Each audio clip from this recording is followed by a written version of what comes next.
Hello everyone and welcome to the channel. I'm Emmanuel, I'm an airline pilot, and today we are going to fly the TFDI MD-11 once more. A lot has happened around the aircraft since we have last featured it, and it is released to the public now. So we are going to have a look at the aircraft in the version that all of you can go ahead and grab yourself now. Alright, so we're standing kind of in the rain here, so I suppose we are just going to board the aircraft now and we are going to have a look at it in a little bit greater detail. So this is what the cabin looks like. Let's make our way forward through the business class into the flight deck. Now the MD-11 has seen its last passenger service on this very flight that we are going to do today. So Montreal to Amsterdam KLM 672 was the last one that's actually seen the plane in action. But don't worry about it, we will be flying it quite a bit more than just that. It's a rainy day over in Montreal over here. Well, that just makes it a little bit more exciting if you ask me. Now, first things first though, let's go ahead and connect the ground power unit. I had to disconnect it because it really was that loud outside. Alright, so what are we going to do today? Let's go ahead and import our Simbrief flight plan. Unfortunately, at this time, the aircraft does not have the ability to show us the actual operational flight plan yet. So we do have a couple of cool shortcuts here though, like send flight plan to FMC, set payload and fuel automatically, and so on. But we are going to explore those as we make our way over the Atlantic in a few moments. In the meantime, let's go ahead and have a look into the flight plan as we have it in Simbrief directly. So that's probably going to make our lives a little bit easier over here. Alright, so down here it is, and that's what we are going to do. So we'll fly the KLM 672 Montreal to Amsterdam today. Alternate is going to be Düsseldorf, and we have 6 hours expected time in the air. Initial flight level 350. Later on we're going to climb to level 370 for the Atlantic crossing, which we'll do at Mach 0.83. So if we take a look into our PDF document that, in my opinion, kind of makes it a little bit nicer. Maybe because I'm more used to using these than the Simbrief layout. I don't know. This is our route. We are flying via the northernmost North Atlantic track. We do have our EDTO scenario prepared over here. And if we have a look at the significant weather charts, you can see there's a couple of thunderstorms every now and then, especially close to our departure airport. But looking into the later charts, then that's the one for 0 UTC, we can see they seem to be dying down a bit, at least the turbulence is. Over the Atlantic itself, we are going to fly with direct jet stream from the back at 130 knots, so that is going to shorten our flight time significantly. Getting over to the European side of things then, we've got our chart for 0 UTC and the one, well, kind of only the one for 0 UTC. Okay, we can live with that. And you can see that in the area around Amsterdam there is a little bit of low-level turbulence expected, so we might just sit the passengers down a little bit earlier today, but we'll see about that. Alright, apart from that, looking into the vertical profile chart, you can see we are kind of flying more or less on the tropopause for like the entire North Atlantic crossing. So chances are it is going to be a little bit turbulent today, but we'll live with that. Looking into the airport weather then, our departure airport, Montreal over here, reporting a little bit of rain, broken clouds, but very good flying weather to be honest. And the same goes for the forecast as well, only a little bit later it's gonna turn into thunderstorms. Our arrival Amsterdam, cavalcade 21 degrees, light wind from the northeast. And according to the forecast, a couple of rain showers as well with a couple CBs, but nothing significant. Same for our alternate Düsseldorf, even though over here you can see that during the course of the day this is really gonna turn a little bit worse here with thunderstorms coming up, but that shall hopefully not be any of our problems. Other alternates, Maastricht is available, Hanover is pretty good today, and Eelde is also very good. Okay, for the North Atlantic crossing we have Gander and Dublin today. Shannon was not very good, so we will have to cancel out Shannon. A little bit of weather. What's that? Did GSX just literally started sporting on its own? Interesting. Oh no, it didn't. It's a jetway off another stand that's moving. Let's see that. Down here you can see the jetway for the Delta flight that's just arrived. And that's caused the belt. So just to shine a little light on what that sound was there. Okay, cool. So that's a feature of the scenery, by the way. Well done, MK Studios. That's something you do hear every now and then. Alright, back to our briefing then. So, for our North Atlantic crossing, we've got Gander over here. The weather conditions are kinda okay. Typical Gander, to be honest. And Dublin is looking good. Shannon, unfortunately, had a little low clouds in the forecast, so Shannon was not usable. And as an en route alternate for our fuel, we have Dublin as well. Good weather, as we already talked about. So looking into the flight plan then, and what we are going to do today, we do have the TFDI MD-11 profile here, as you can see, and that one does include a fuel bias of 1%, so we are going to take that as a given, and much rather, what we are going to do is just take a tiny bit extra fuel here, just so that we, you know, since it's our first Atlantic crossing in the MD-11s, so that we don't... well, so that we give ourselves a little bit margin. So if they want 53 tons of fuel over here, we'll take 54 instead, and that should really be all we need under today's weather. So 54 tons of fuel it is. Alright, with that decision taken, let's go ahead and load up the airplane. We're going to do that over the payloads page over here, and, well, I'm a lazy guy. I'm just going to insert the zero fuel weight and the fuel quantity here, making my life about as easy as it gets. So 54 tons of fuel, and the zero fuel weight, we had that one available in SimBrief, is going to be 173,084. So 173,084. Okay, we're going to set the payload over here, and that is now set, so we have all our numbers available in here as we need them. With that done, let's go ahead and go for GSX. Request boarding, please. And that good stuff out of the way, let's go ahead and start with our cockpit preparation procedures. They actually start from the first officer's seat, so we're going to switch over to the right side and start our things from here. So the logbook is checked. There are no technical abnormalities. Well, there is one technical function that is known at the moment, and that is that the engine number 2 can encounter start problems if the APU shuts down early. So that one is known to us, and we are going to work around that. Well, that much out of the way, let's go ahead. Circuit breakers are all in. Emergency equipment is checked. The weather radar is verified as off. Fuel switches off. Park and brake. Oh, we can definitely set that one.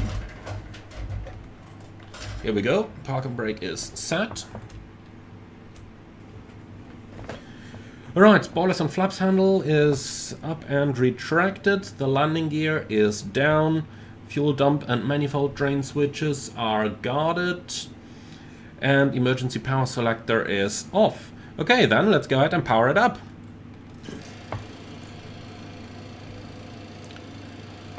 External power is on, and we now. Okay, let's go for the fire test.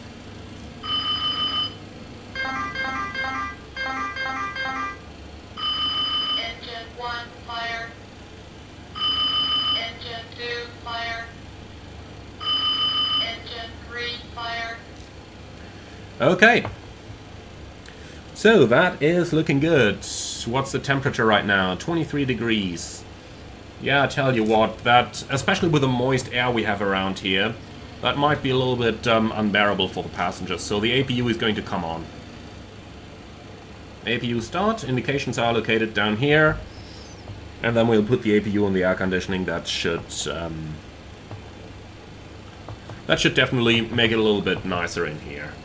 Okay then. Annunciator light test. Overspeed. Overspeed. Overspeed. Overspeed. Looking good. So, let's start the IRS alignment, which is also going to do the cargo fire test.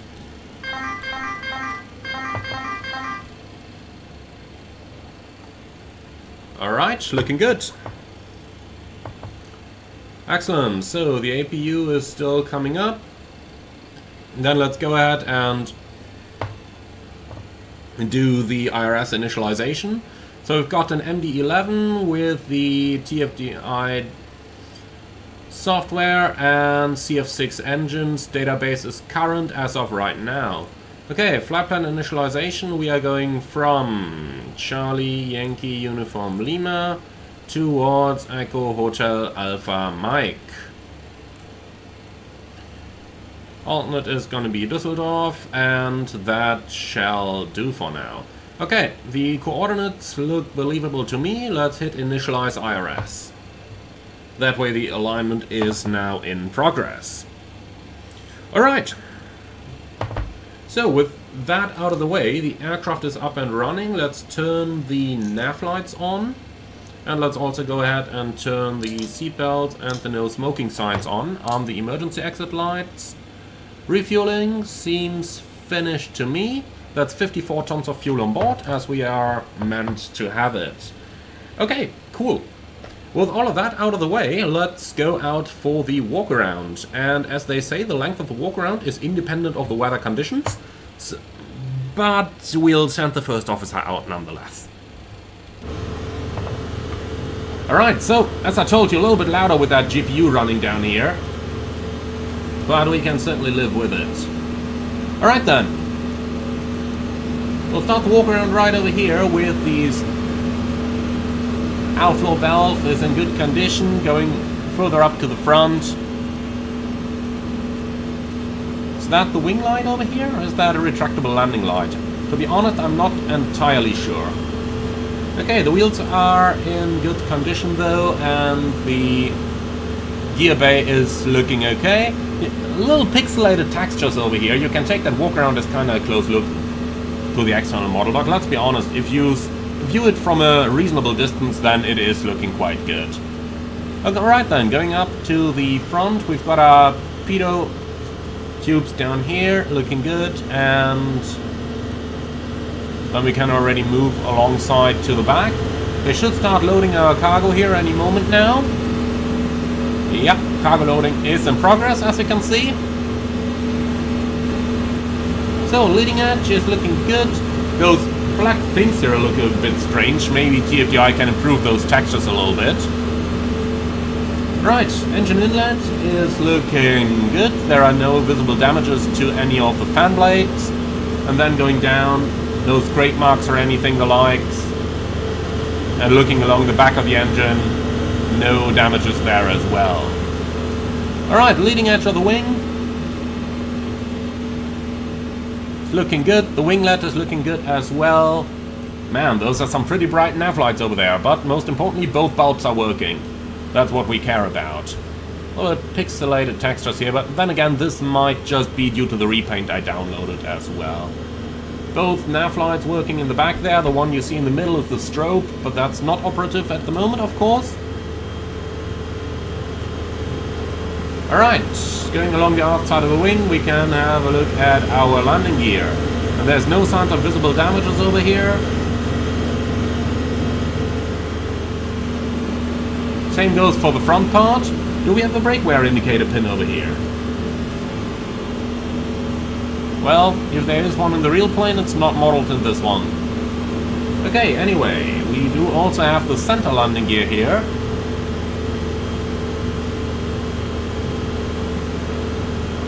Looking good. Well, then let's continue along the aft side of the plane.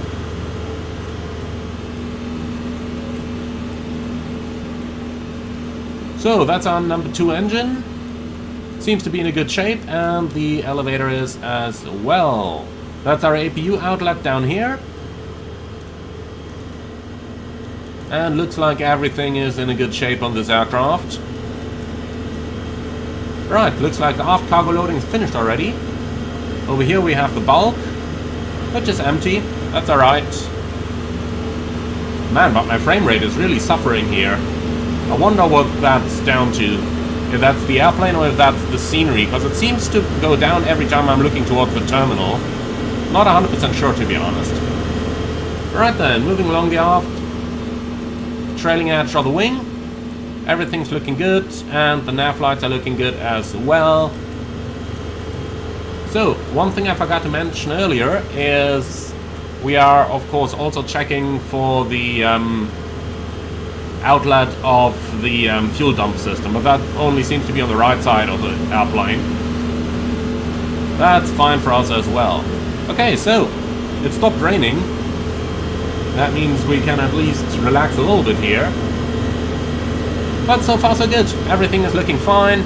And I think we are done with the walk around over here. So let's go right back into the passenger cabin. I do like the silence we have in here.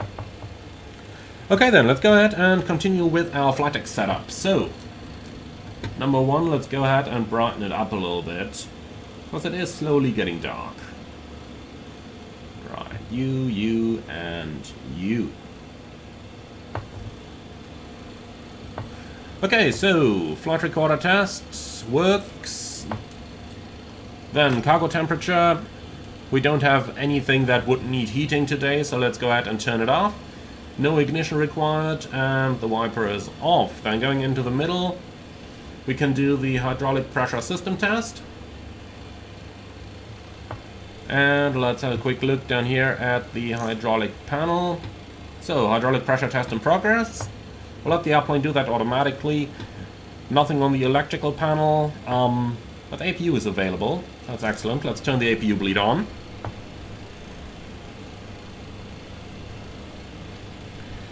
Okay, so emergency power selector goes to on. We should get an emergency power test now for the next 30 seconds. I just can't seem to see that anywhere. Maybe if we go to the electrical panel? No. Doesn't seem to read that out to us anywhere. Miscellaneous? Nope. Status? No. Okay. Well, that might not be simulated at the moment. The emergency power on light up here should have illuminated as well, like this, but looks like it didn't. Okay, so be it. Right then, on to the air panel. Down here we can set our passenger load, but we'll have to wait for the load sheet for that, of course.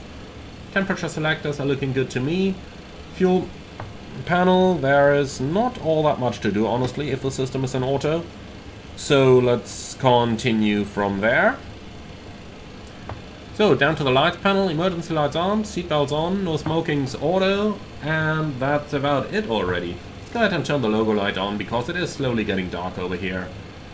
Alright, no active calls. Then we can turn over to the right side of the panel. So, evacuation control panel, well, we can certainly arm that one. And then going down, GPWS panel, that's always the question. Do you have to conduct the test or no? Pull up. We'll just do it. Terrain. Pull up. Pull up. Sink rate. Pull up. Terrain. Pull up. Okay then, going further down. No sink. Nothing over No here. sink. Nothing over Too here. low, Nothing over here. Too low. So, Gear. since fueling is complete, we're going to Too low, reset the fuel flaps. used.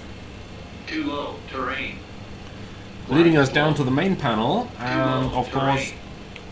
Caution. Terrain. Caution. Terrain. from here we'll just do the FO setup for now. Pull up. So, traffic, data, and airport. We'll also take the VOR 1 and 2.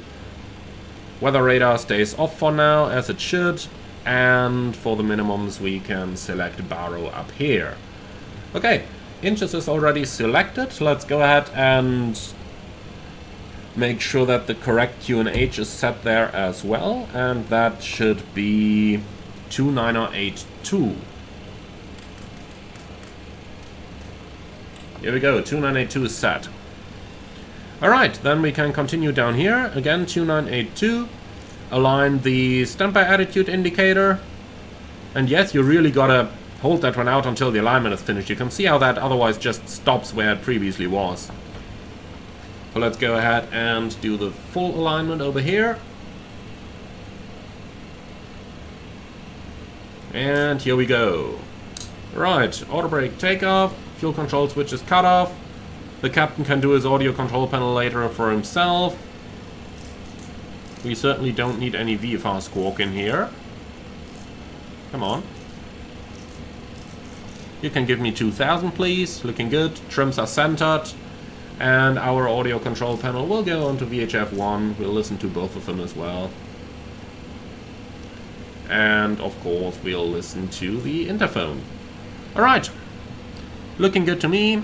Flight deck door, yeah, whatever, give me auto, doesn't matter. Alright, and that's it. We can't do the oxygen check over here, that's not simulated. So with all of that out of the line, let's go ahead and switch over to the captain's seat. So captain's check starts with the control panel as well, looking good. Over here everything is on normal. So traffic, data, airport, and both VORs please. Alright, and then we can go into the FMS setup. So, FMC1, let's see, what time is it? 35, so we're supposed to go off block in 10 minutes. Yeah, we'll probably have a small delay, doesn't really matter. MD-11, TFDI operating software, and current database. Flight plan initialization, so Montreal to Amsterdam, alternate Düsseldorf is in there already, KLM 672. Cruising levels 350 initially, 370 later. And cost index 50.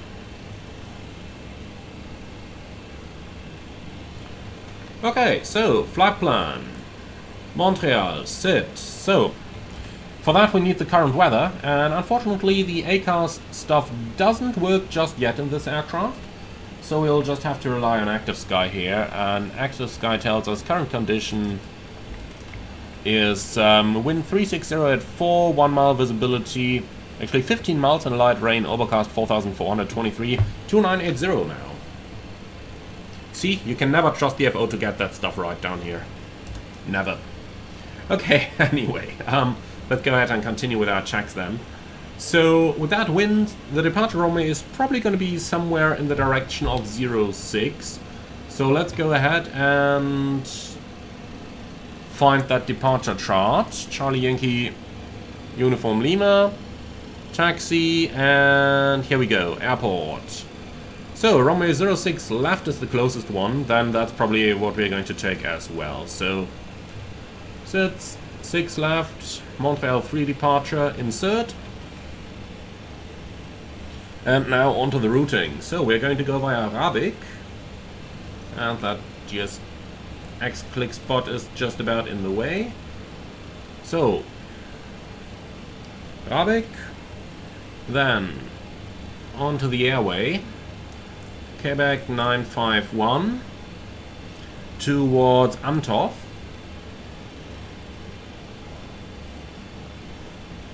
Insert that.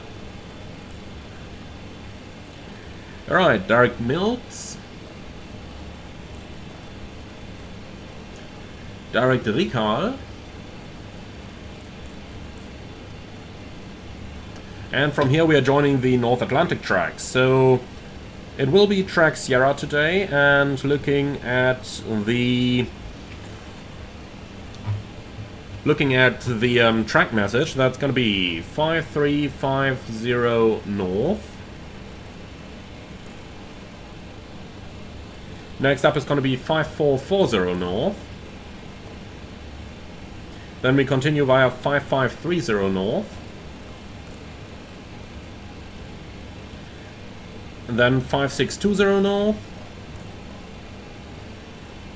And Pekiel.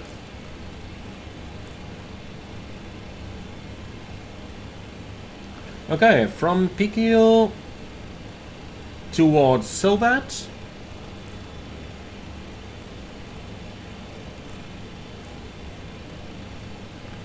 And then back onto the routing, direct Mimku. Direct Balox.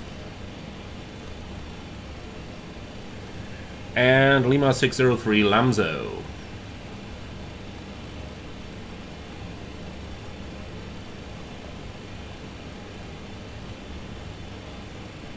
So that's looking good, insert that, and then we can go for our arrival routing already.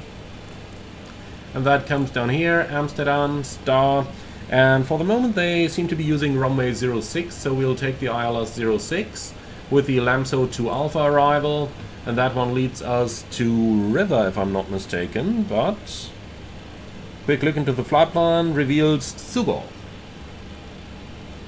So we'll just take some Sugol transition over here, it doesn't really matter which one. Sugar 1 Bravo, and we load the rest up later on as we are approaching our destination. Okay then, let's review the entire plan.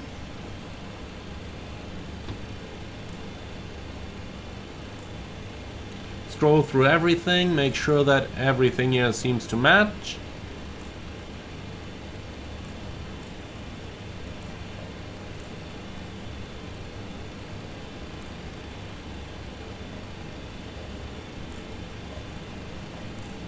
And that looks roughly alright to me. Actually, that looks pretty good to me. Happy with that. Okay, secondary flap plan, we'll set up an immediate return, so Charlie Yankee Uniform Lima / Charlie Yankee Uniform Lima. And secondary plan. So let's see, what's the runway track down here? It looks like the zoom buttons don't really work. Oh, that's a pity.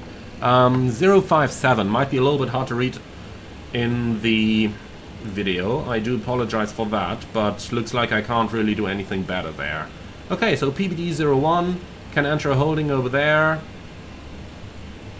That 057 right-hand turns, looks good. Insert that, and that's gonna be it already. Okay. Is that our jetway leaving, or is that another aircraft again?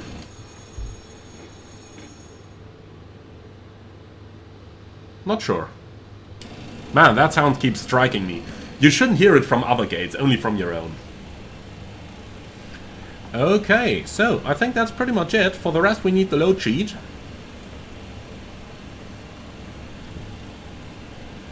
Well, suppose we can still do some of the fuel stuff here. So, let's... Well, I just forgot we didn't have the OFP on here. Hopefully something TFDI is going to add in the future. Okay, so for the fuel, 0.7 is going to be our taxi out. Then the reserve fuel is going to be 1.4, or rather the contingency. Out of range.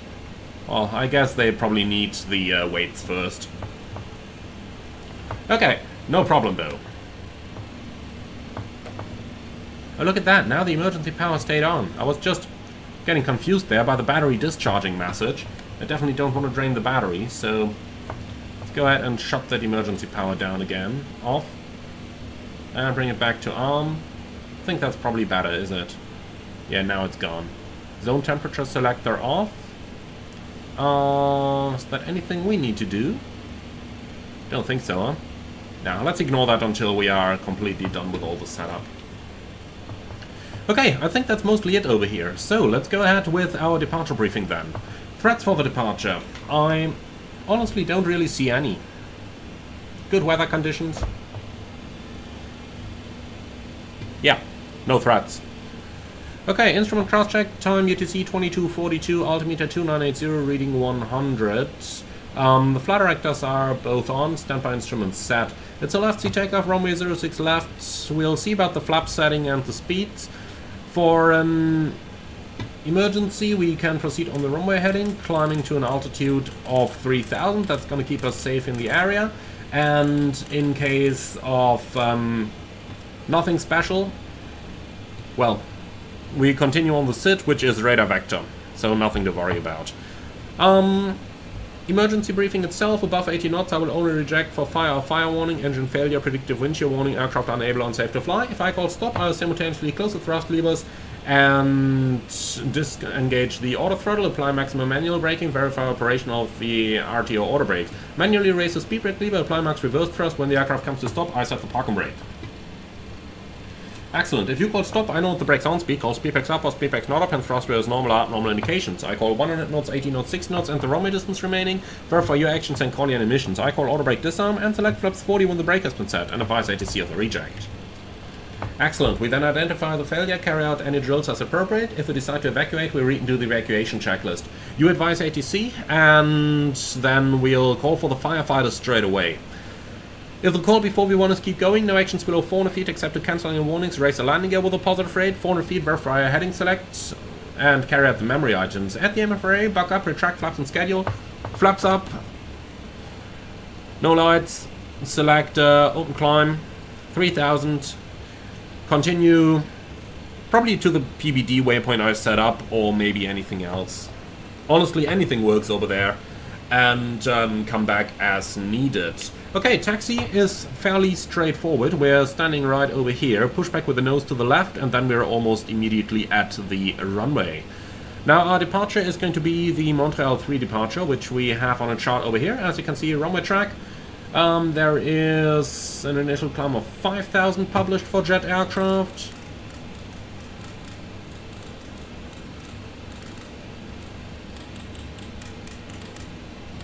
And 5,000 is now selected.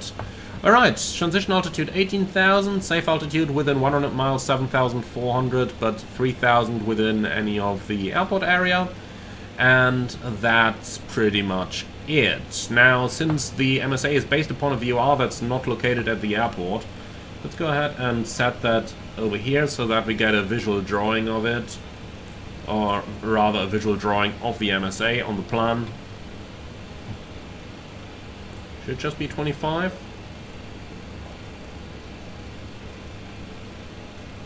I don't want to intercept that. I want to draw a 25-mile ring, my friend. Should be /25, shouldn't it? Okay. No matter what, it's auto-tuned anyway, so don't have to worry about it. Alright. And I think that's mostly it. Do you have any questions? No. Excellent. Great, so in that case, let's go ahead and do the cockpit checklist. Gear pins removed, pitot-static checked, cabin signs. Down here they are, on. FCP, set, speed band, taxi. Altimeters, QNH 2980 reading 100, cross-checked. Fuel.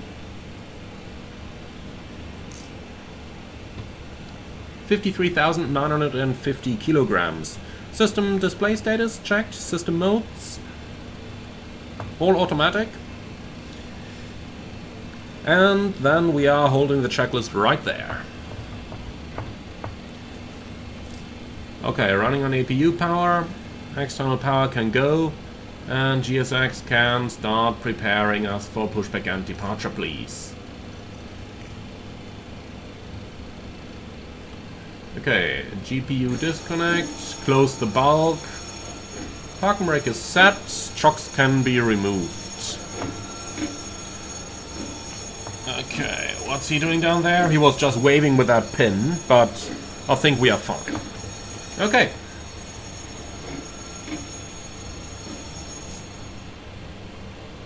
Oh, down here is the PA button. Okay.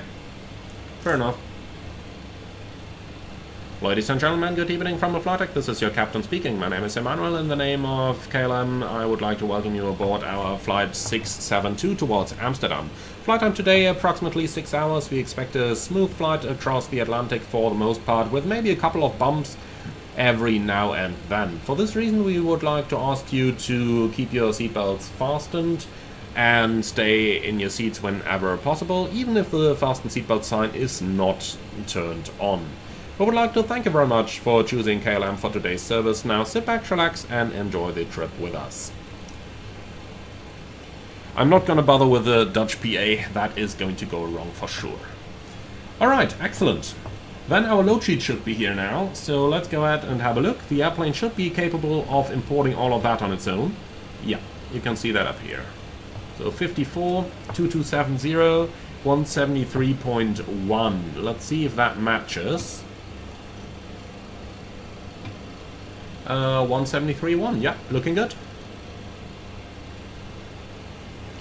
Okay, so CG will just take that over. And then let's just see if we can re-enter those fuel values over here. So we had 1.4 contingency. Alternate fuel 4.1. Not allowed. Okay, well. That extra and time value down here obviously is nonsense, but we know we have about 1,000 kilos extra plus a contingency, so we're looking at roughly 20 minutes extra. That should be fine. Alright, 282 passengers. Let's go ahead and select that up here. 2, 8, 2, which is a full house for us. And then let's get down to the takeoff calculation. So, performance, Montreal, 6 left, runway length full. So, let's see, the latest weather data is wind of 360 at 4. Temperature 23, QNH. Can we really not switch that over? Okay. Well, 2980 equals 1009. Okay, so takeoff weight. Yeah, let's use the shortcut, why not? Right, anti-ice, none, flaps optimum, packs on. And I think that's it. Calculate. Here you go, flaps 25, 59 degrees. So, flags 59, packs on, flaps 25, runway slope 0, and we'll just take a wind of 0 as well. Temperature 23 centigrade.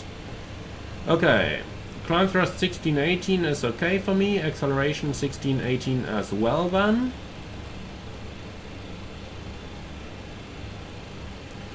So, let's see, takeoff speeds 135, 152, 164. Versus 136, 152, 164. They're within 1 knot, then let's take the FMC speed. Okay, and I think that is looking good. So, 25% flaps, or rather 25 degrees. Takes a little while to dial that in, unfortunately.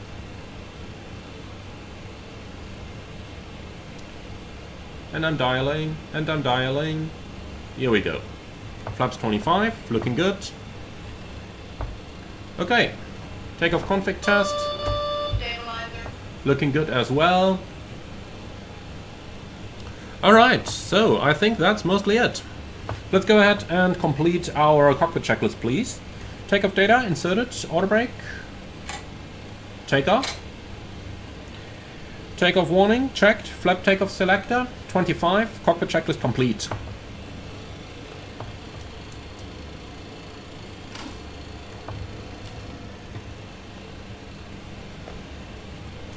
Ground from flight deck. Go ahead. So please confirm all doors and hatches closed, ground equipment removed, and bypass pin is installed. That's all confirmed, Captain. Okay, thank you. We are ready to push and start whenever we are clear of the Air Canada on the right over there. Roger, stand by. Okay, so I think that the zone temperature selector off comes from the cargo temperature here. Well, we'll just put it somewhere then. Yeah, that's better. I thought I could save a little bit of fuel by using a little bit less air over there, but I think it's going to be fine that way as well. Okay, so GSX, continue pushback. It's going to be the nose to the left. So facing north looks good. Start box 5, I guess. Yeah, we'll just give it a go like that. I think that should be alright. Okay, so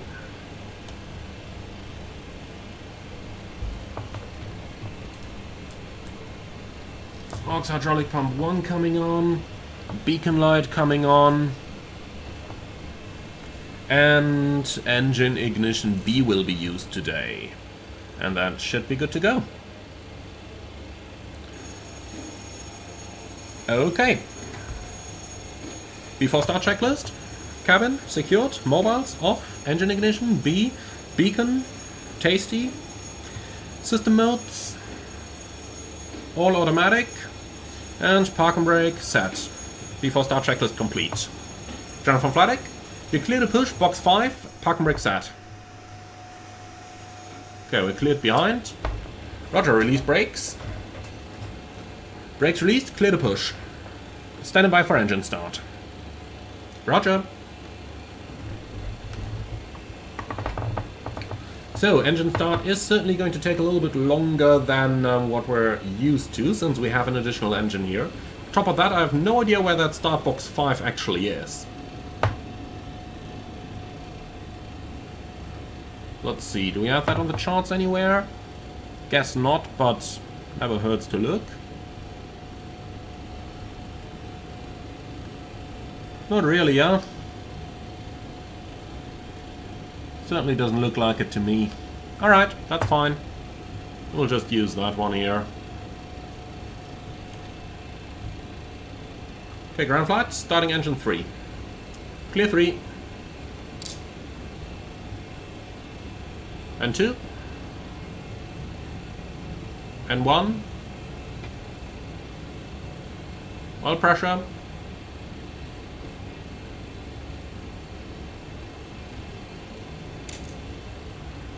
%, fuel coming on.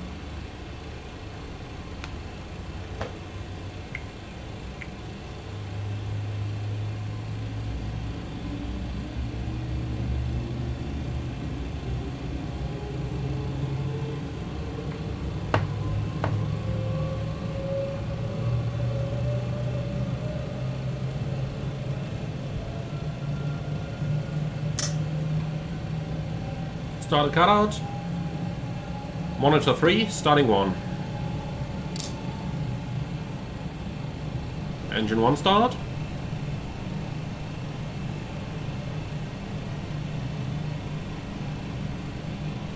And 2. Oil pressure. And 1. 15%. Fuel on.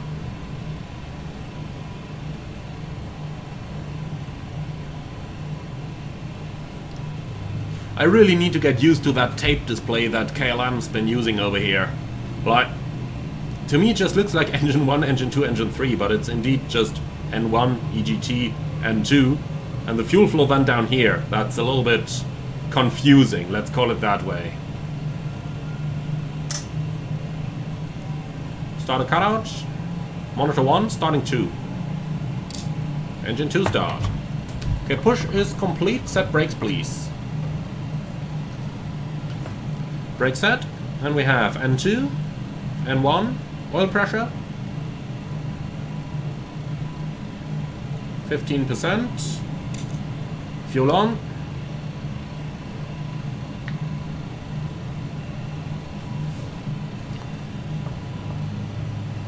so here comes that little OEB in place now, making sure that we wait until the engine number 2 is fully stabilized before the APU is shut down. Otherwise, number 2 is just going to shut off again. Little bug in the airplane at the moment.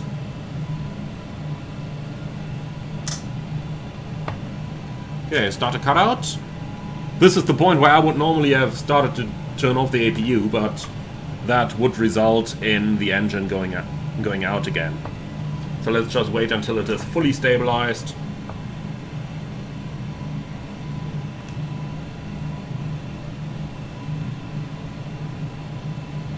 Okay, here we go.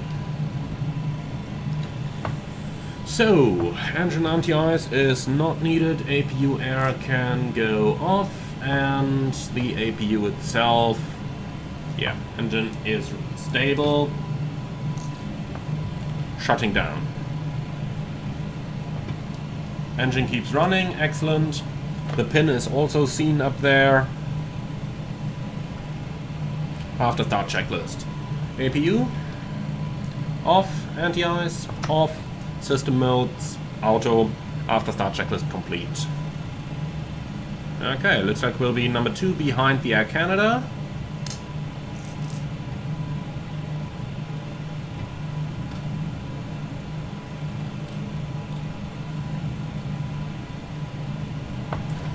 Okay then.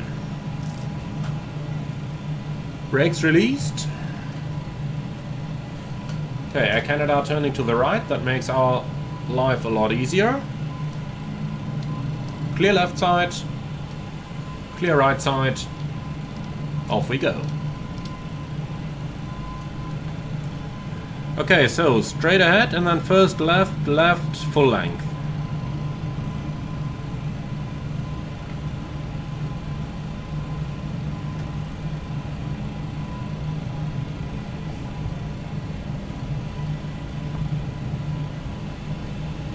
Clear on the right.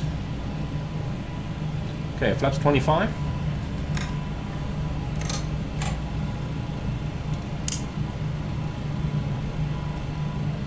Trim will be 7.4. That is going to take a little while.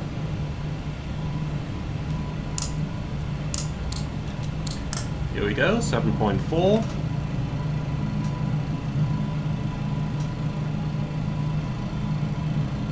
Large airplane, we need to use the oversteering technique.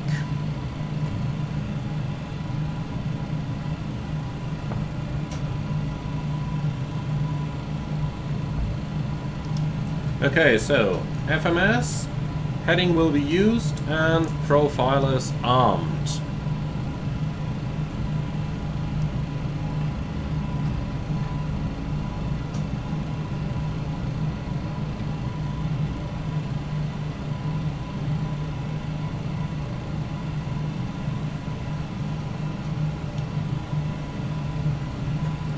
We'll stop at the holding point, do the flight control track, and then we will slowly have a look into our lineup procedure.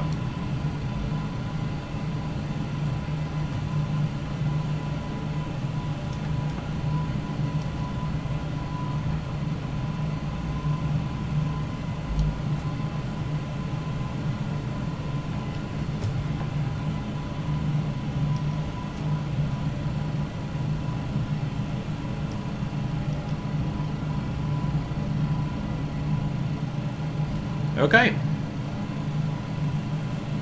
Parking brake set. Flight control check.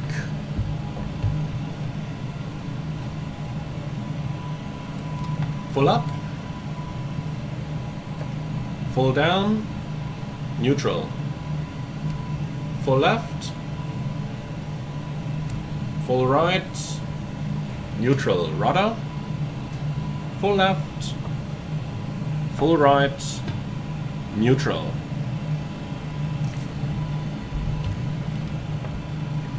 Okay, so that looks pretty much good to me. Then let's go ahead with our lineup procedure, please.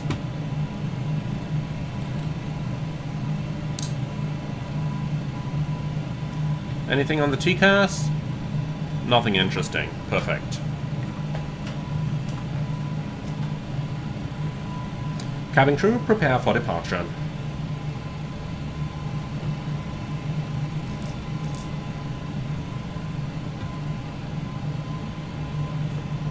Okay, weather coming on.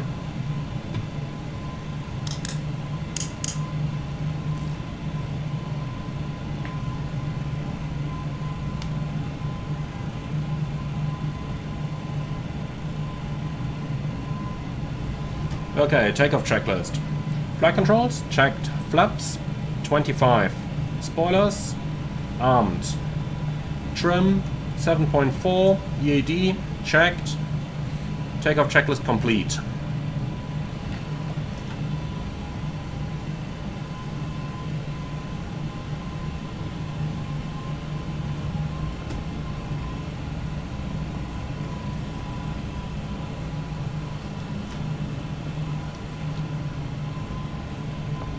Okay, arm auto flight. Auto flight armed. Ready? Yes, sir.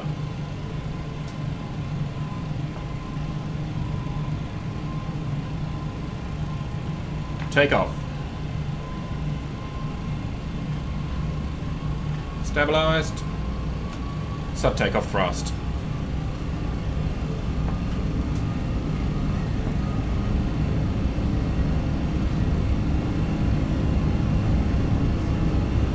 Thrust set.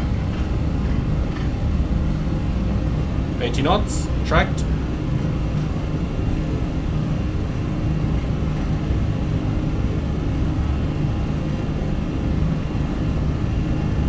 V1. Rotate.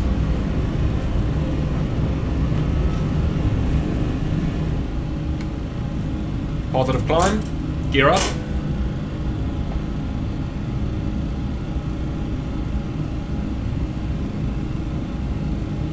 So let's go ahead and do a little bit of manual flying here. Heading 056.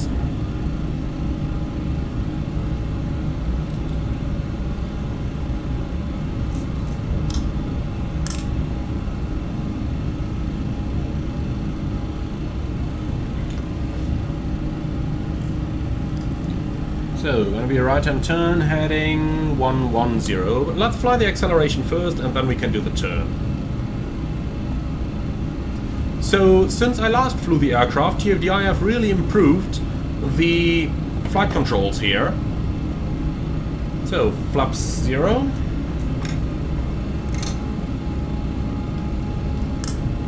And the aircraft has become a lot more stable now. A lot more stable.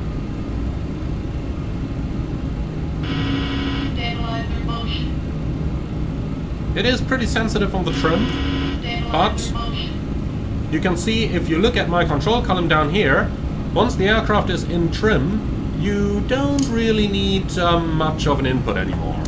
Okay, so that's up.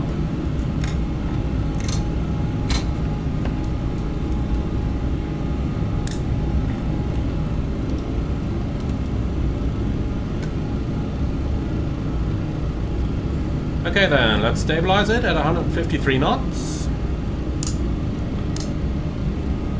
Looking quite good to me now. Continue the climb here.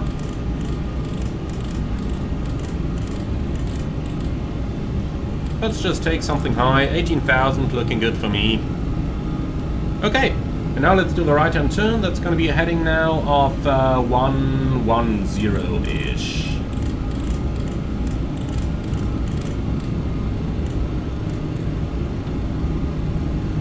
And you can see with an easy aileron input, the thing maintains the pitch pretty well. Whoopsie.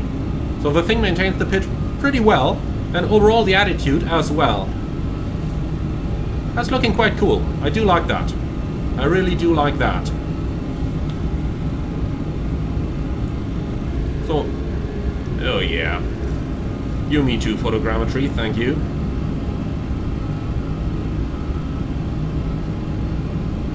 So no aileron input, just... sorry, no elevator input, just aileron here. And the thing flies pretty well. That's really a great change from the earlier versions.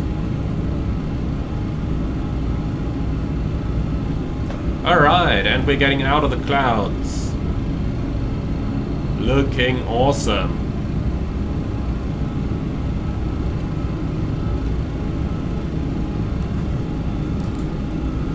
Okay, let's fly direct to Antoff. Direct to Antoff. Insert. Nav. Passing 10,000. Accelerating.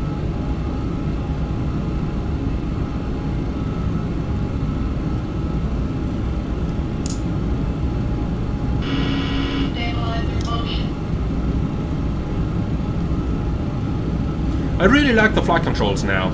In some past versions the plane used to really have problems, but that seems to be mostly gone by now, and it is actually quite a joy to hand fly. You can see how little input I need on the control column here. I'm barely moving it at all.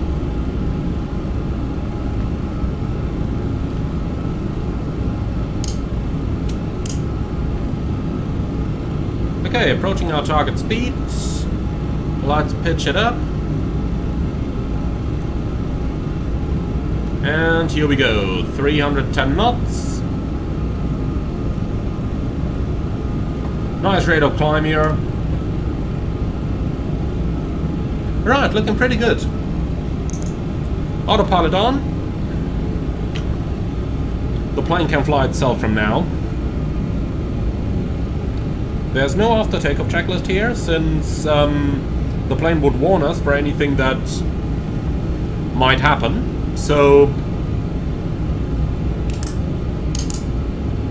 at this time of the day, I don't really expect VFR traffic here anymore. Logo light can go off, no one's going to see that in the air, and we can release our passengers.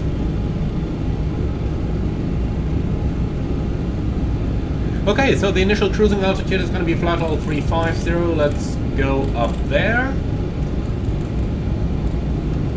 Here we go, and no intercept. Why is it always writing that? Is that due to the fix page? Maybe, huh? Anyway, we can clear that now. Okay, progress page. Arrival at 0543. Does it tell us the scheduled arrival time in here? It doesn't, huh? Okay, well, not too much of a problem.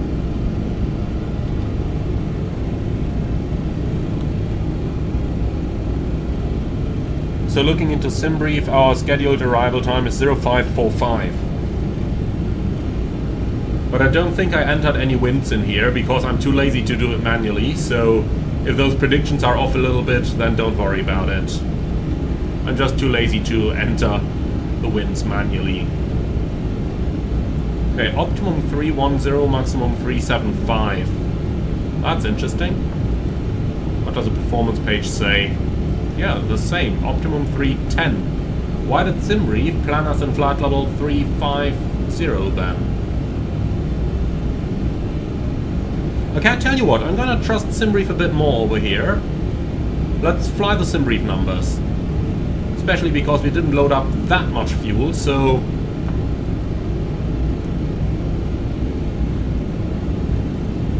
let's just trust the SimBrief numbers for now. We'll see what's gonna happen with it. Okay, approaching the transition altitude, set standard.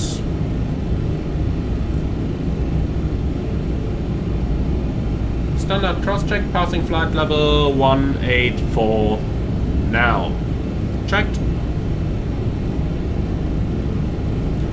Right, so since we're in the air, we can go ahead and do a little bit of the rest of our setup then. So, I'm really missing my flight plan in here, you know that? Okay. Would be really nice if we could just show that. Alright, anyway, since this is going to be an ETOPS flight, we have a couple of things to do in our FMC over there. First of all, let's go ahead and cross-check that all those coordinates in here are correct. I tell you what, I'm going to do that slightly different. We'll check the coordinates from here and check them over here. So, 5350N. It's looking good. Then we got 5440N. Again, that matches the plan. 5530N is okay as well. 5620N is okay as well. Then we have Pikil. Matches the plan as well. And finally Soviet.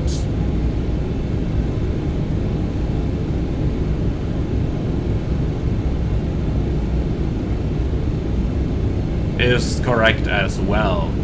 Alright, excellent. So I guess we skip Antov and we just go direct to Mills over here. Okay, Mills. Can it do beam points yet? It can, nice. Okay, so Mills with the beam points. That's gotta be new. Even though what is not new yet is that the airplane just draws a straight line from its actual position and no intercept track like that, so it would try and re-intercept that. So when we are approximately on course, we just gotta insert Mills again, like this, and now we more or less end up on the route. Hopefully that's something that they are going to correct with a future update, because that can be a little bit annoying, especially for air traffic control on Vatsin, when you fly into completely opposite heading for a while, until you've established on the track.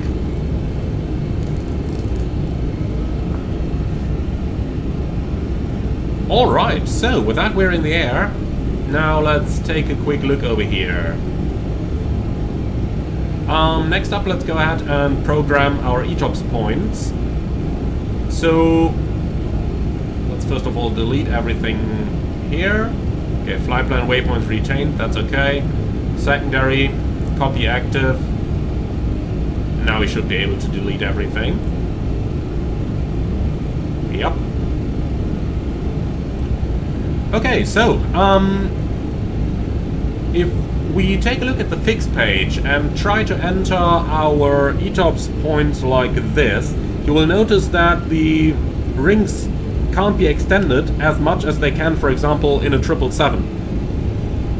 So, for example, if we take Gander, Charlie Yankee Quebec X-Ray, put that in here, and now try to draw a ring around it, let's say 450 miles, you will see it doesn't work.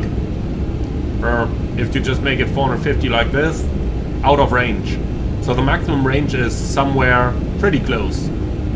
Like 50 miles works, 100 miles works, 200 also works, 300 also works, 400 out of range. So that's just, well, we'll have to live with that. For that reason, we can't use the range rings as you would normally do it in, for example, the 777. But we can help ourselves here by going to the reference page, then defined waypoints, and now we can create them manually. ETOPS entry point 1.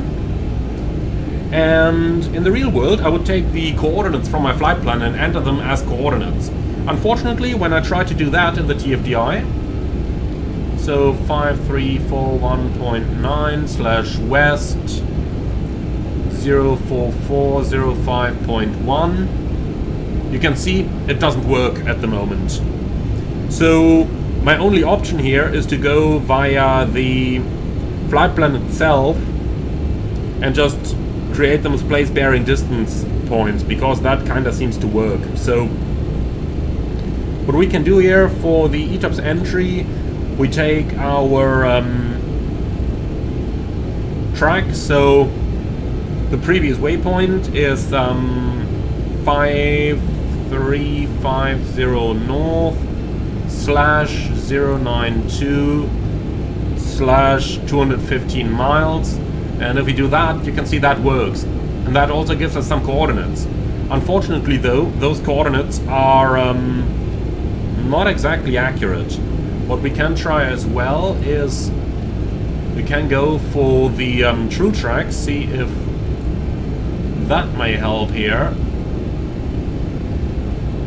Format error, why is that? 5350N/076/215. That should work. So you can kind of try and see if you can get more or less accurate coordinates here, but it's a little difficult, to be honest. In any case, just enter the waypoint like that, and what the MD-11 can do now, when you go to the fix page, you have EEP1.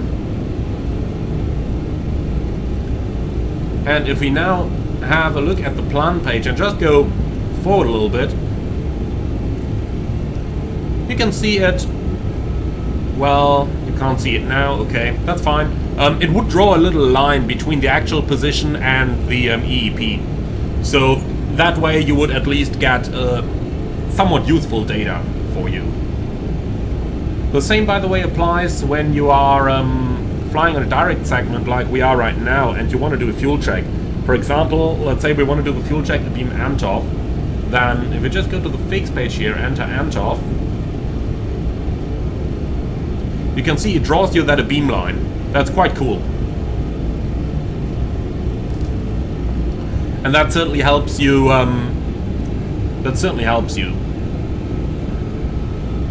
Now, technically speaking, you could of course also use the data you have down here, or the radial and the distance, to create a PBD waypoint that you could again insert into your flight plan. But in my opinion, that line over here does the job pretty well. You can see it automatically creates the prediction at what time, what distance, what flight level will we be there. So that's pretty cool. That's how you would be using that page. Alright, so with that out of the way, let's go ahead and create the other waypoints that we need. So next up is going to be our equal time point.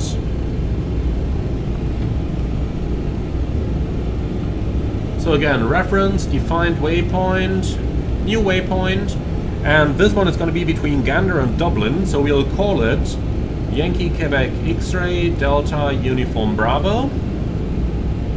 And this one has a PBD from 5440 north slash 075 slash 147 miles.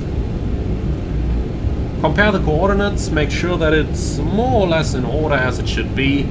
Then we can hit enter, and finally we can create our ETOPS exit point as well, EXP1. And this one is based upon 5620 north, so 5620 and slash 089 slash 16 miles. Enter that one over here. Here we go. So that's one way how you can do these things. I don't want to comment on if it's the best way or not, because I'm not too experienced with the MD-11, but in any case, that's how we do it on the A330 as well. So the only difference is we don't enter it as PBD point, but we enter those waypoints using the coordinates. But well, you can't have it all, can you? Alright, in any case, that's that stuff entered, so we got the ETOPS entry point, then we can take Yankee Quebec X-Ray Delta Uniform Bravo over here as well. About to reach our top of climb now. Altitude. Checked. And maintaining flight level 350. So if I compare that against SimBrief, we took a minute longer to get there, 17 versus 16. We should have 47.1, we have 49.5. So we loaded about 1,200 kilos extra. So if I calculate that up, we should be at 48.3. We have 49.5, so we actually saved quite a bit there. And last but not least, fuel used should be 5.6. And if I'm completely honest with you, I don't know where to look the fuel used up in the MD-11. Probably a progress page somewhere? No. Okay, I have to admit, that's something I do not know over here. Certainly not anywhere here, is it? I mean, the fuel used reset button is up here, but... well, anyway, I don't know. That's, maybe fuel page? Yeah, here it is. So fuel used 4,500 kilos if we add them all up. Should have used 5.6, so 4.5 used plus what we have on board right now is more or less exactly what we plan to have anyway, or rather what we uplifted, so the fuel check is looking good. Okay, so we're up at cruising altitude. Any danger is now going to come from below. Let's set the TCAS down below. And that's it, my friends. Okay then, quick look into the plan mode as I promised you.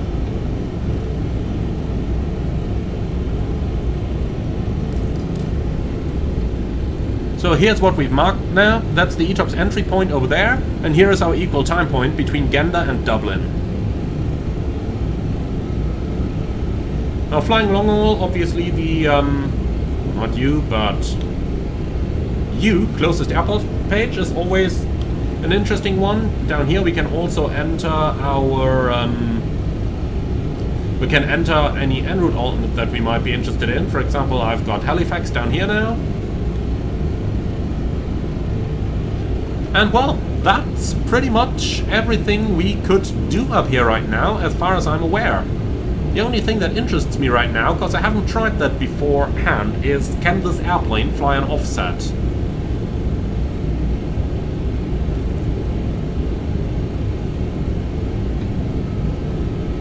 If you guys happen to know if you can fly an offset in the MD-11, do let me know in the comments below, cause surely that would be something that would regularly be done as part of the slot procedures when flying across the Atlantic. Alright, but for now, I think I can't find an offset procedure, maybe under reference anywhere. No, doesn't look like it. Alright, if you guys know, be sure to put it in the comments below, as that is something that we need to do here anyway.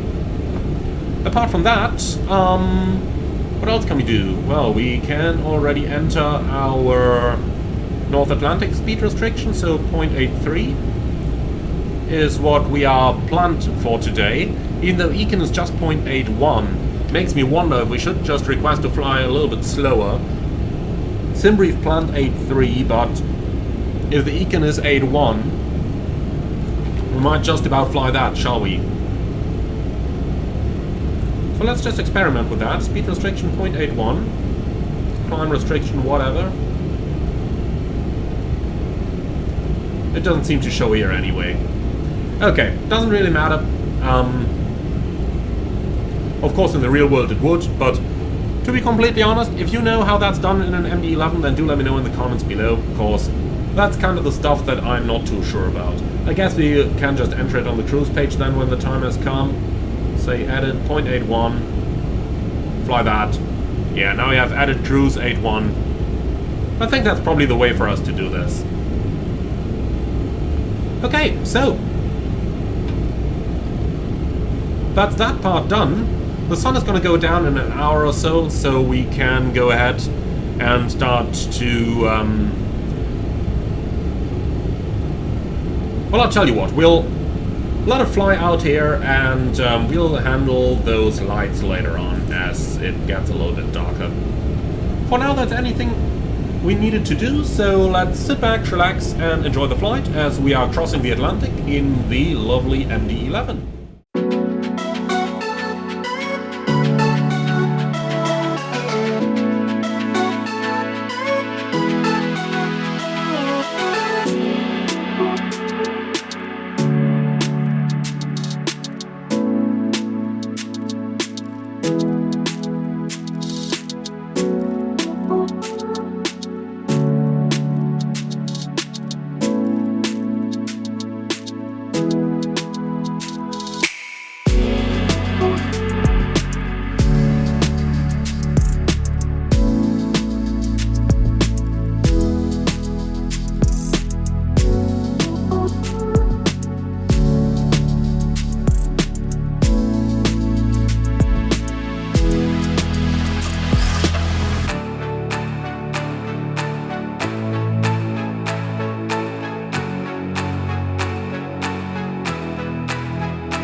after a beautiful sunrise, we're closing in on our destination, and it is about time to start setting our aircraft up for the approach.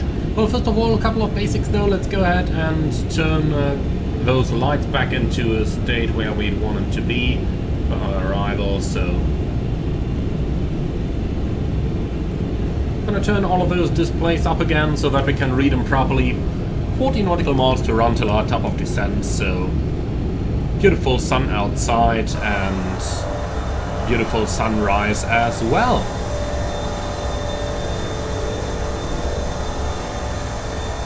Alright, we're about to leave England behind. That's the last couple of parts of the shore that we are going to see, and then we are already heading out to the English Channel for our descent into Amsterdam.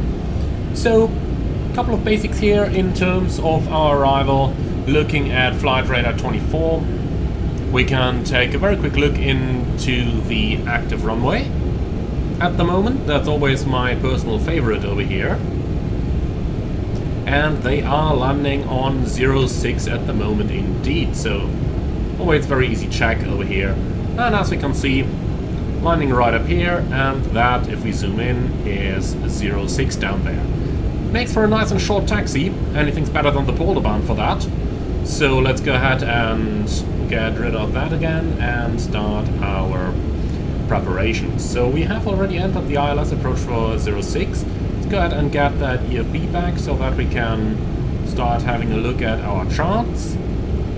And we are now going for Amsterdam.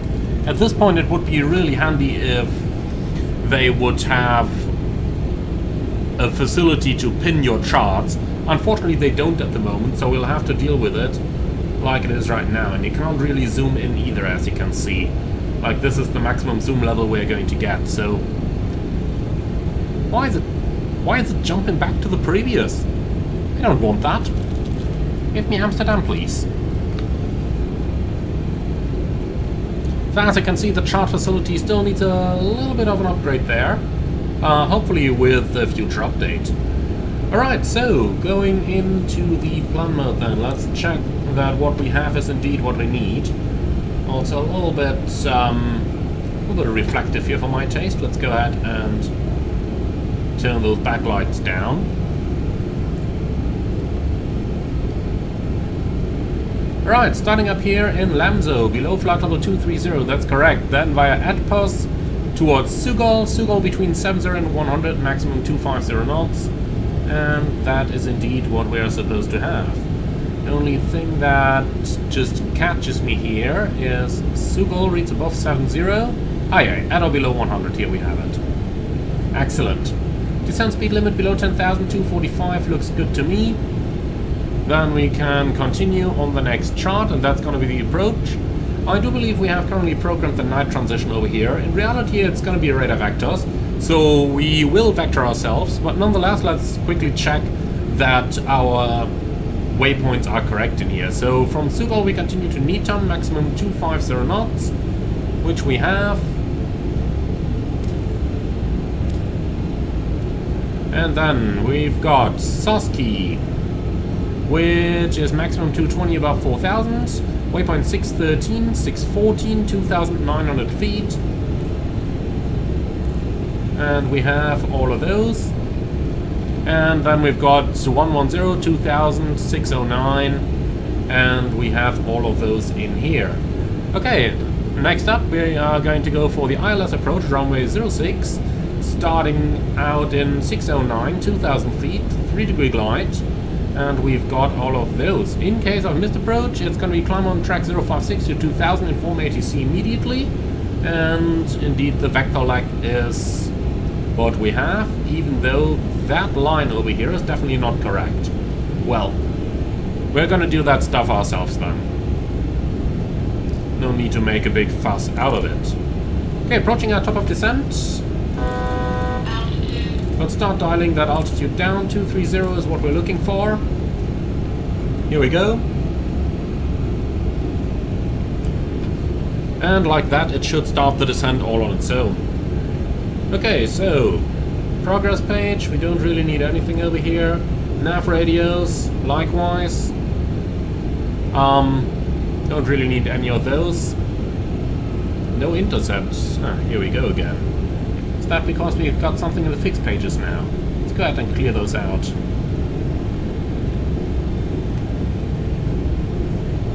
Looks like we gained a little bit of speed here. Or rather, just didn't decelerate before it went into the descent. Okay, that's fine for me. So, fast melt's going on. Okay, takeoff and approach page. We can do a flap 35 approach over here. It's gonna end up rather quick, but that's fine for me. Let's do some landing calculations. So, performance, landing Amsterdam, runway 06, no slope, dry conditions. Let's get the weather info automatically here. That's looking good to me. Landing weight, let's see what we'll have. So,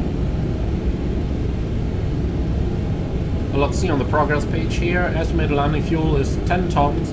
So we're going to burn 1,000 kilos. That makes 183.2. Let's just make 184. Auto brakes low, all reversers, flaps 35, calculate. That's quite a nice graphic they've done here. I have to say that. Even though it does look a little bit strange that 2/3 more or less equals 1/2 of a visual indication. Nonetheless, I think that's good to go. So, auto brake minimum, flaps 35, and finally our minimum was 189 feet. Like that. Okay, are you ready for the briefing? Yes, sir. Okay, threats for the arrival. I honestly don't see any. Maybe AI traffic is a bit of a thing, since we will be pretty quick on the finals, so if there is any AIs, we might end up flying pretty close to them. Definitely want to avoid that, so we'll just make sure that we keep a little bit of extra distance from any AI traffic we might have on the arrival. Apart from that, I don't have anything special, do you? No? Wonderful. Okay, then let's go ahead with our route check. So, we have checked our FMS, right? So happy with that. ILS approach runway 06, flaps 35, landing, auto brakes medium.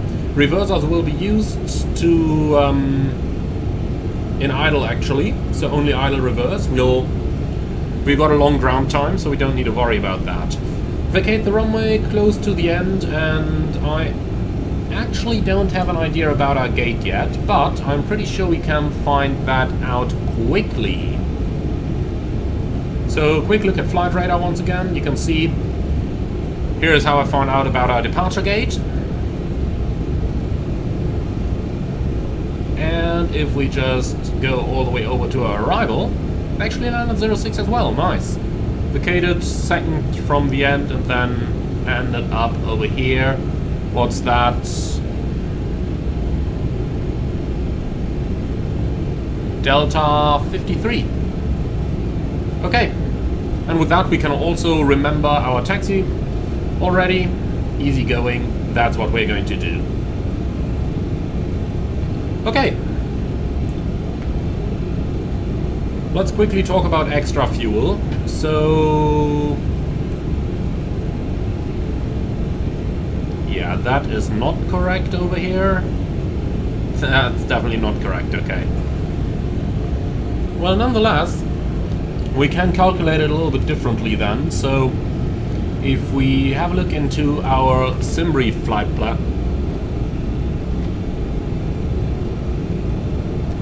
over here we can see that we need 7,000 kilos on arrival. We have the forecast to descend or to arrive with 10,000. So, if the final reserves of 30 minutes equal about 2,800, then what I can tell you is that we'll have roughly half an hour of extra fuel on board our aircraft. That's one way to do it, I presume. Okay then, let's continue our descent, 10,000. In order to meet the RTIP restriction. And I think that's pretty much everything we could do over here. Any questions? No questions. Perfect, then I'm off ATC, you have control, and I will do the passenger announcement. Ladies and gentlemen, from a flight deck, this is your captain speaking. We have started our descent towards Amsterdam, the remaining flight time now approximately 20 minutes. The weather in Amsterdam at the moment fairly good. The temperature is in the region of about 23 degrees and we have clear skies with a northeasterly wind. We do expect some lovely views of the Dutch shoreline on both sides of the aircraft on our arrival, and with that we as KLM would like to say goodbye to you now. Hope that you have enjoyed your stay on board, and we look forward to welcoming you again on board of a future scheduled MD-11 service. Thank you very much for your attention, thank you for flying with us, and we hope to see you all again very soon. Okay, I'm back on the ATC, no changes as far as I can tell. Here. Alright, so that's pretty much everything we could do actually done. So a few things that I would not mention in an official briefing since, well, you know, pilots know that kind of stuff. But nonetheless, a few things that may be worth mentioning here. We've got a pretty low transition altitude of only 3,000 feet down here in the Netherlands. And that of course means that we will be running the approach checklist at a pretty late point in time for our arrival. This in turn means that we can only, or that it will get rather busy on the final, and that is something we need to take into consideration for our planning. Nonetheless, I would like to do a little bit of manual flight over here to get a bit more hands-on experience with the MD-11. So overall, we'll just have to make sure that we don't get ourselves into a situation where we are going to overload ourselves in terms of just having too much to do at the same time. So what does that mean? Well, as soon as we get onto the radar vector, we will pretty much finish everything up. Now, that means a direct to the final approach fix in the FMC, then pretty much checking all the frequencies and stuff to be correct, and just ensuring that our aircraft is in a state where we really don't need to do much anymore in order to prepare ourselves for the arrival. Now,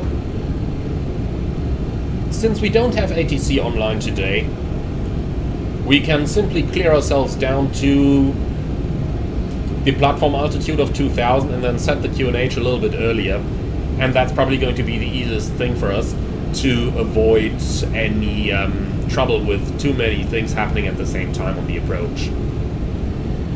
Okay, apart from that, in the real world I would probably have emphasized that this was a night flight and that both of us might be a little bit tired at the moment, and for that reason I would probably limit my hand flying on an arrival like this. In the simulator, luckily not too much of a problem, so in the sim we don't have to worry about that, but in the real life it is certainly a factor. Something I noticed when I transitioned from flying short haul to flying long haul is that whenever I flew short haul, I usually disconnected the autopilot at or above 10,000 feet and flew the rest myself. Now when you're nice and awake, that is not a problem, but if you are tired like you normally are after a night flight, even one of those night flights where you are 3 pilots and everyone had the ability to sleep for a little bit, even on those flights, you know, it can be pretty darn difficult to actually get enough rest that you're well rested and awake. Of course, no pilot would fly the airplane if you're really too tired, you know. If you had a third pilot, if the third pilot is well rested, you know, you might just change seats there. At least for the FO that's easy to do. For the captain a little bit harder, since you normally don't carry a spare captain, but only a senior first officer. Of course, very much depending on the airline once again. So some airlines, like for example mine, are carrying senior first officers who are, well, first officers qualified to operate as a captain in cruise.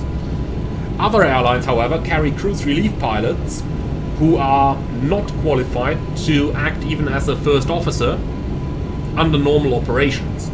Of course, in case of pilot incapacitation, that would change, and then you would have the other pilot capable to assume a pilot seat during the landing, but Some airlines, like KLM, that operate with cruise relief pilots, basically put people right from flight school into the FO seat above 20,000 feet. Aerologic is another airline that does these things. Saves money, but doesn't really do very much good. Of course, it is a very good way for new pilots to get experience flying long haul, get experience flying in all different kinds of the world. And I have to say, from my personal experience, that I started on short haul and then transitioned to long haul, it's definitely something that would help you in terms that you are going to get that additional experience,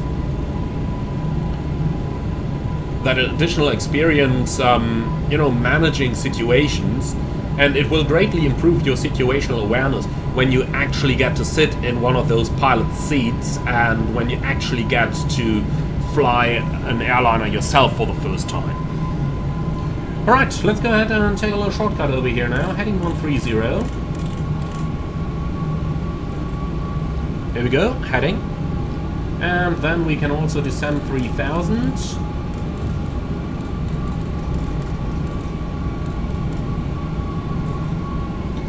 Idle climb 3000, 245 pitch. Okay.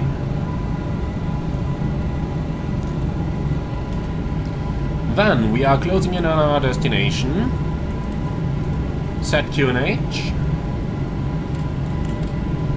QNH 1016 cross check, passing 9,800 now. Checked. So, let's clean up the FMS. We'll take Alpha Mike 613 in here. Enter.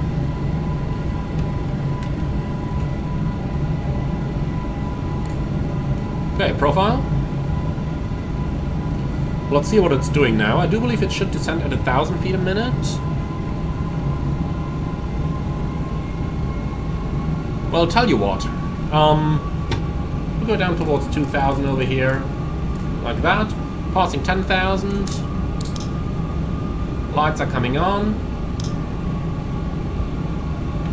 Cabin crew, prepare for landing. Okay, approach checklist. System modes, auto, altimeters, QNH 1016. Cross-checked. Approach checklist completed. Alright, with that out of the way, let's go ahead and do a little bit of hand flying again. Autopilot. So, autopilot off, auto throttle off. Let's do 1,000 feet a minute over here. This is now literally checking how precisely the airplane can be flown. So basically just a little bit of air work. Some of that stuff us pilots do like to do, even on a normal line flying, like flying a precise vertical speed and stuff. Because normally you do that kind of stuff in the simulator. But, you know, it kind of sharpens your skills with the aircraft a bit, so exactly 1,000 feet a minute over here is our target. And here we go. Of course, you can do that stuff with the autopilot. That would, or rather with the flight director. When you have a new pilot who is doing his first couple of flights, then that is normally something that you actually do, because it helps train the new pilot to get slightly better control of the aircraft.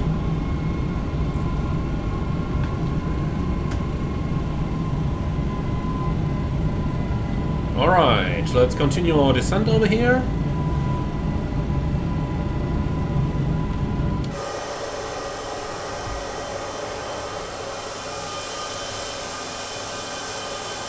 Oh boy, wind park ahead.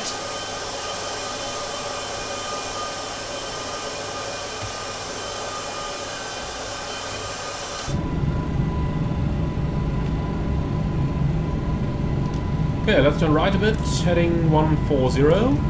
Again, something I like about the MD-11. You can pre-select the heading, but it won't go active until you actually pull the switch out. Like that.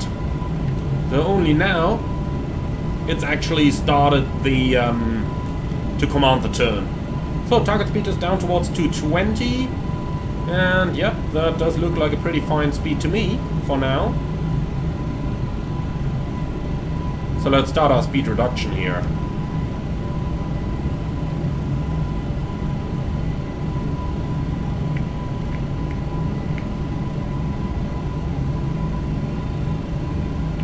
So, speed is slowly coming back, and just while I see it, one thing I forgot, we should have pre-selected the dial of flap selector to flaps 15, as that is commonly used on the approach, and we do plan to use it today as well. I keep forget doing that. Just not used to flying with the dial of flap selector that much. Okay, target speed 220 is reached. Just look at my control column here, how little inputs I'm actually doing while I'm flying the aircraft.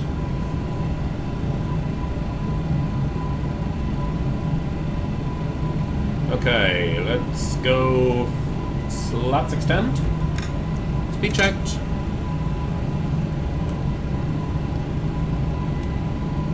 So, tiny bit of drag, not too much.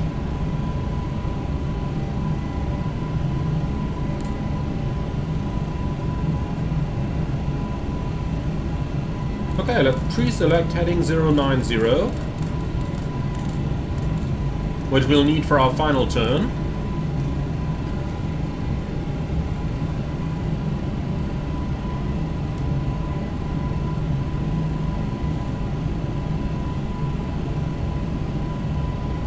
Okay, going through the glide slope right now, that's excellent. Let's go ahead and start further speed reduction.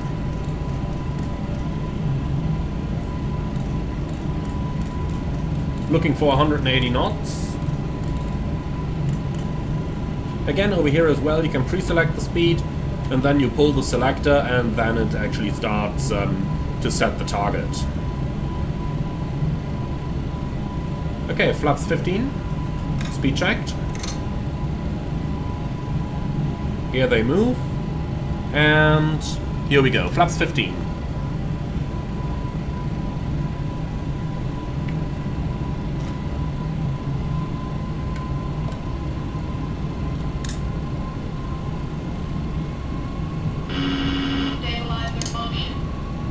That was a little bit of trim there. Okay, here we go. So let's make our final turn, heading 090. I like that pre-selected heading. I really like it. Makes it quite easy to fly the airplane.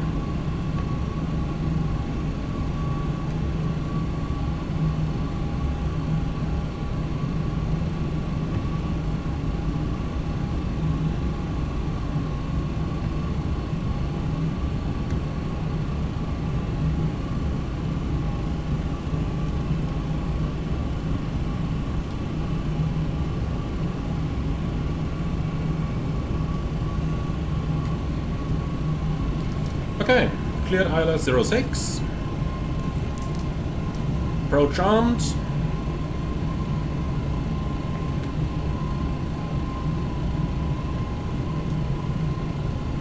So, landing right into the sun. We'll have to see how well we will be able to see the runway. Localizer capture. 2500. Checked.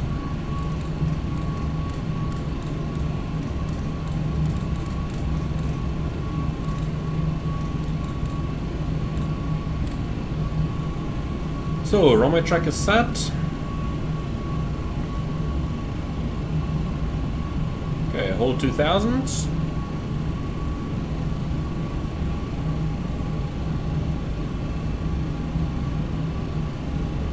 Let's fly the level off here, see how that's going to work. Very easy. And as you can see at the bottom on the control column, it's again minimal input. I like that.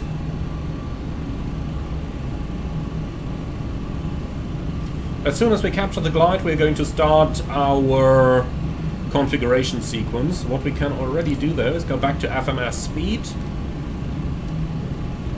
Glide slope alive.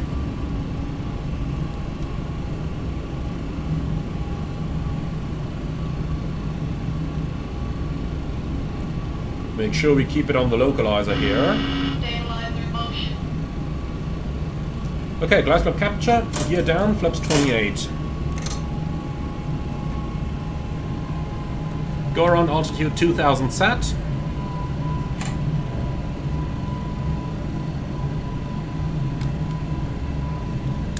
Flaps 35.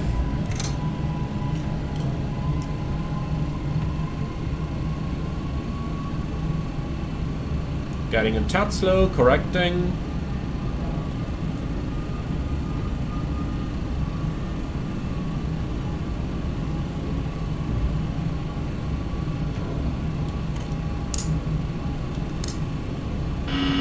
Stabilizer motion. Checked. Okay, landing checklist. Landing gear down for green, auto brake. Low. Spoilers. Armed, flaps 35. EAD checked, landing checklist complete. EAD basically refers to the engine and advisory display in the green bar down here, which basically tells us that we have completed all items. And here we go, note to myself, keep focusing on the approach rather than reaching for the mouse to explain things here.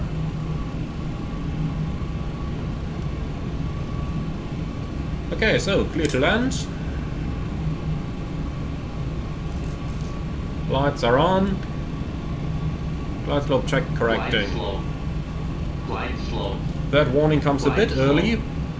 Glide slow. Glide Yeah. slow. Shut up, Glide please. slow. 500.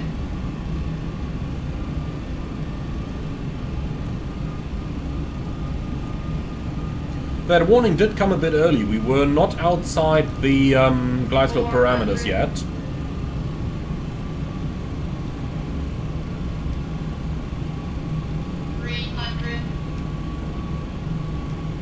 Approaching minimum. Checked. Okay, wind is from straight ahead now. Minimum. Continue. 100. 50. 40. 30. 20. 10. Interesting, we touched down right on the 10 call. Definitely not supposed to go like that. But I think I know why. We'll talk about that after landing. For now, reverse is green. Spoilers. Okay, first rapid exit taxiway. Don't want to take that one, but we want to take the next.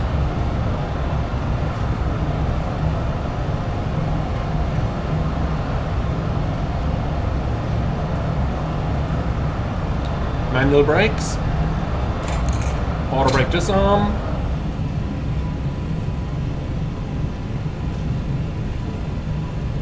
Okay, and this is our exit.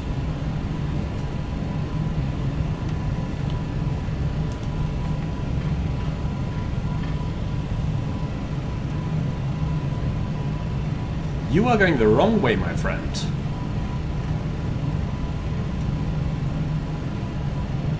Okay, so off to the right.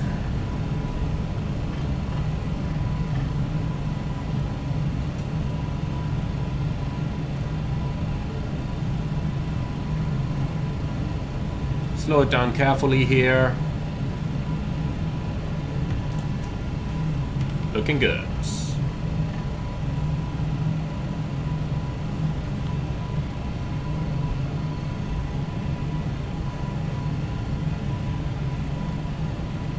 Okay. Yep. Oh, shooting the turn a bit here. Come on, airplane.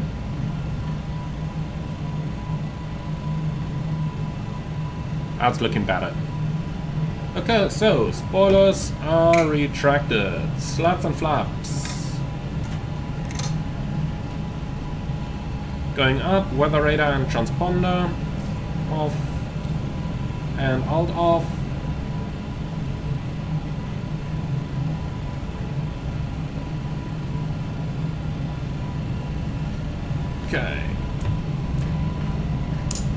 Auto brake going off. Stabilizer trim set for 3 units.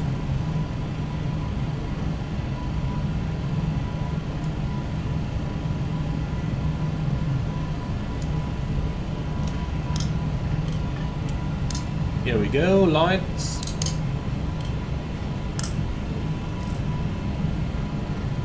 Are set.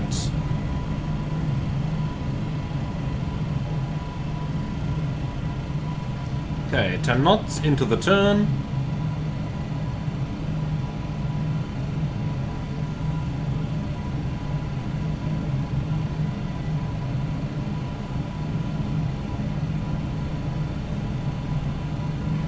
Where's the parking chart? Here it is. Alright.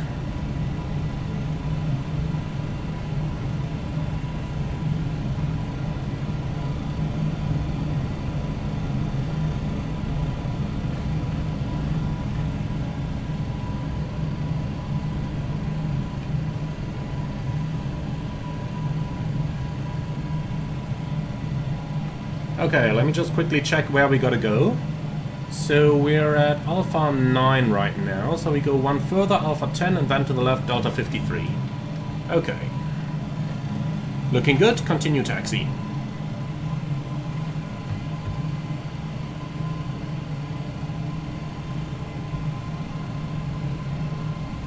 And I think we're more than light enough. Let's go ahead and shut down engine 2.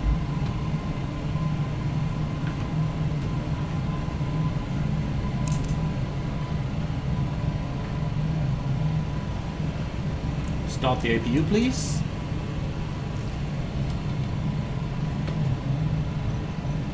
GSX.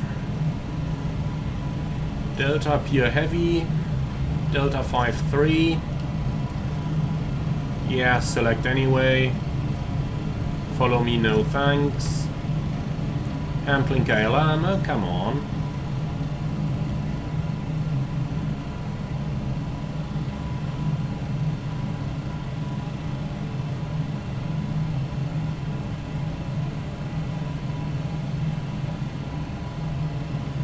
Okay, max wingspan 52. I do believe the MD-11 is below that.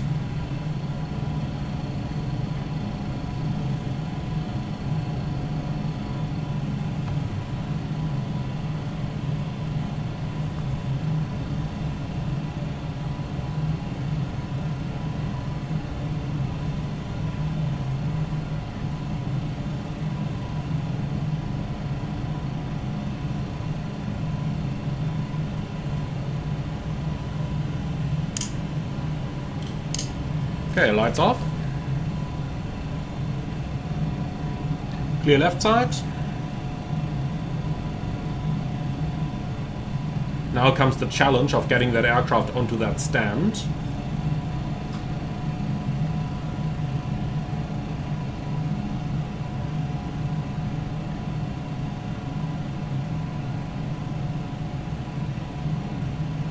So, MD-11 is on the guidance system.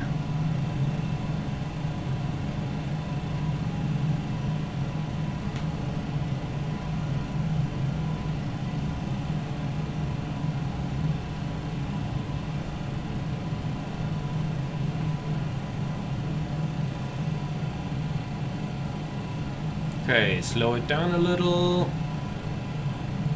Stop. No, that's not too far. GSX. So, parking brake is set. APU power is on. Shut down.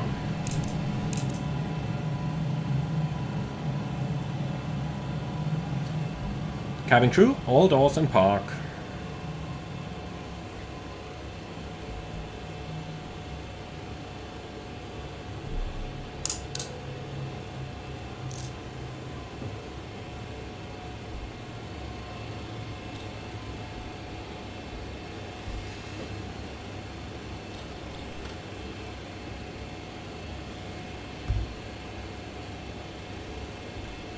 Okay, parking checklist. Exterior lights, set, anti-ice, off, stabilizer trim. Yeah, that's 2.8. Here we go, 3 degrees nose up. System display status. Checked. And checked. Okay, spoilers retracted, slats flaps up and retracted, fuel switches off, parking brake set, weather radar is off, transponder, good point, standby, APU air on, parking checklist complete. Alright, let's go ahead and request deboarding, please.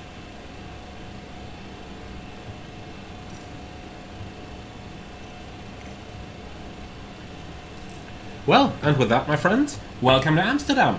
I sure hope that you enjoyed this one. I for sure did, and have to say that, well, basically just as we expected, the MD-11 is coming along quite nicely. So, it's available.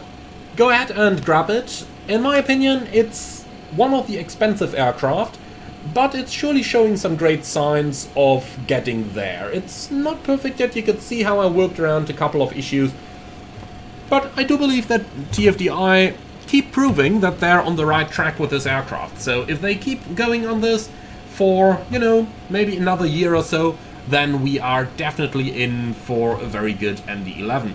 In my opinion, it does fly fine already. A couple of things that do need updates for sure, but, well, that's kind of expected, seeing that it has literally just released. And with all of that out of the way, all I can say is thank you very much for watching. I sure hope that you enjoyed this little change from what we did over the past month with the 777. And I do hope that you will get to enjoy that other long hauler in our simulator as well. Thank you very much for watching, as always. Comment to let me know what you think about the video, like it if you did indeed like it, and if you're up for more, don't forget to subscribe to the channel. Finally, if you really love what I'm doing over here, I would appreciate a small donation through the Buy Me Coffee link in the video description below. Thank you for watching, and I see you all again on the next one.